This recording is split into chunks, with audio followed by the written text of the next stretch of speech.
race, cause I like to win. 2. Like Fallout Shelter, we wanted an experience that we were not finding anywhere else. Here it is. Blades, at its heart, is a pure Elder Scrolls game. A massive first-person RPG with console-quality graphics, but with a uniquely mobile experience. Believe me when I say you have to see this running on an iPhone X. This gigantic screen does not do it justice. You can tap to move or use dual sticks. Combat is all new, and it follows your specific movements and timings.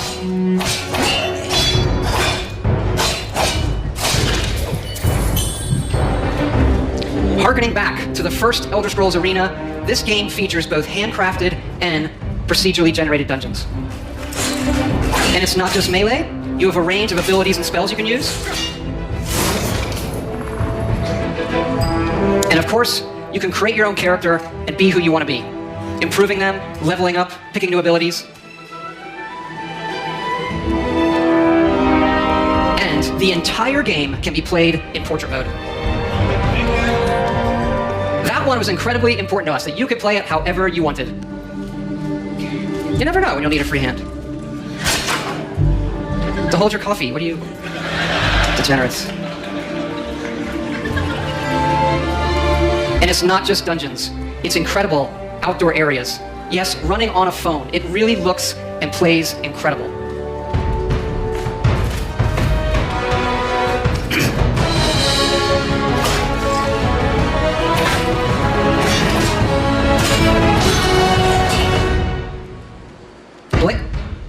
Blades has several modes of play. First, the Abyss, a rogue-like experience where you can see how far you can go in an endless dungeon. And the Arena, where you will do battle one-on-one against other players. And the main mode, the Town. This is the hub for your story and quests. You are a member of the Blades, the Empire's top agents. Forced in exile, you return home to find your town destroyed and need to rebuild it. Yes, Blades also features a town building mode.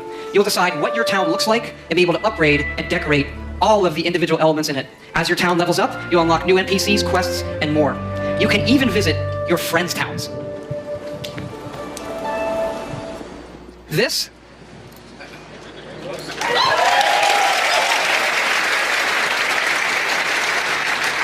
is an Elder Scrolls game that you can play however and wherever you want. And we are going to bring Blades to every device and system we can.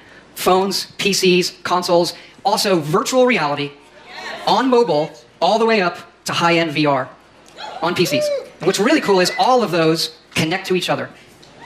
So one of my dreams is we'll go back to that portrait mode, which I like to call meeting mode. Because if you're in a meeting on your playing a game, in portrait mode, no one knows you're playing a game. And so with Blades, you can be in a meeting playing Blades against someone at home in VR. Blades is coming this fall for free. And you can pre-order it tonight on both the Apple App Store and the Google Play Store. Also, this week, go to playblades.com and register for early access. If you're here at E3, Blades is going to be playable in our booth. So please, come by and check it out. You really need to see it running on the phone. We'd love to see you. Please come by. 3.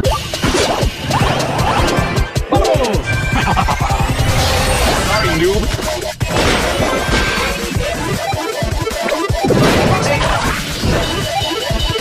Angry Balls!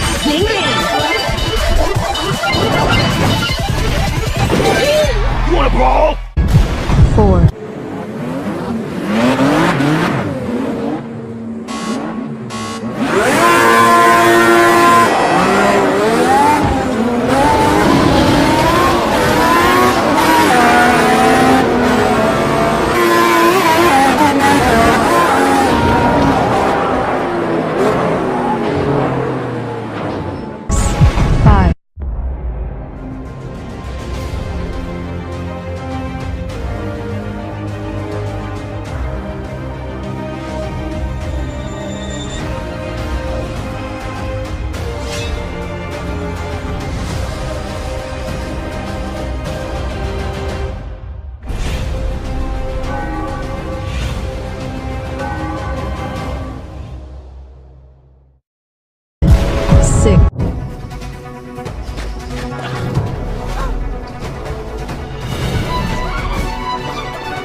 me.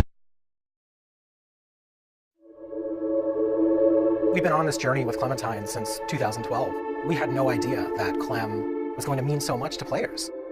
When we first started working on Walking Dead, we knew it was a redemption story about the man named Lee. And Clementine was the lens that we see all of our actions. For this to really work, I think we needed a Clementine who was smart. We needed a character who was self-reliant. We needed a character who was there to help you and not be a hindrance. It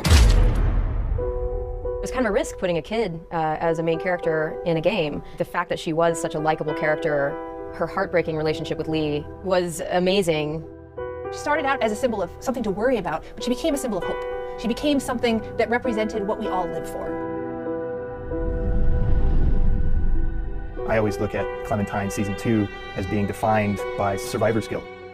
Stuff has happened, time has gone by, and she's not as trusting immediately of people she meets, and they're not trusting of her. The whole season of Season 2 was about kind of weighing the options of how do you define your own family.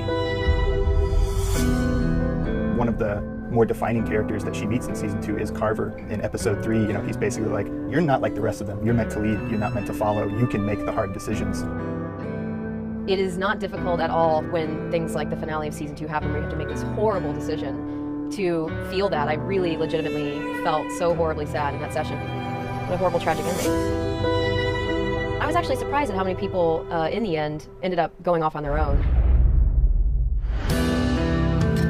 The Clementine you meet at the beginning of Season 3 is definitely shaped by the events of 2. She's had a really rough go of it. Those that do survive generally tend to be those that have withdrawn into themselves and found internal strengths to kind of deal with the horrors.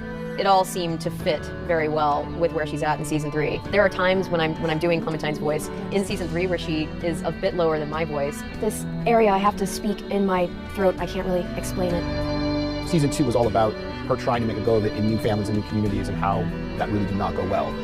Over the course of Season 3, she meets a family with which, by the end, it did work. And so she's, I think, rejuvenated. In The New Frontier, Clem got to see something that she hadn't been exposed to in a long time. A functional family, a family that was still caring for each other throughout everything that they had gone through in the world of The Walking Dead so far. And she set out at the end of A New Frontier with one singular goal in mind, which was to find AJ and make that again for herself. Now, what she's going to do when she finds him, that is the story of Season 4, that is the story of future Clem. Who she wants to be, who she wants to be with, and how she wants to be, those are decisions the player's going to make. It was hearing from the fans all the way through Season 1 and hearing that response, and that's what drove our decision to play as her in this 4th and final season. You will play as Clem. This will be Clem's story. It's going to be an amazing experience. Thank you all so much from the bottom of my heart. It's been a lot of blood, sweat, and tears, and so much love has been behind this whole experience. Good luck. I'll be right there with you.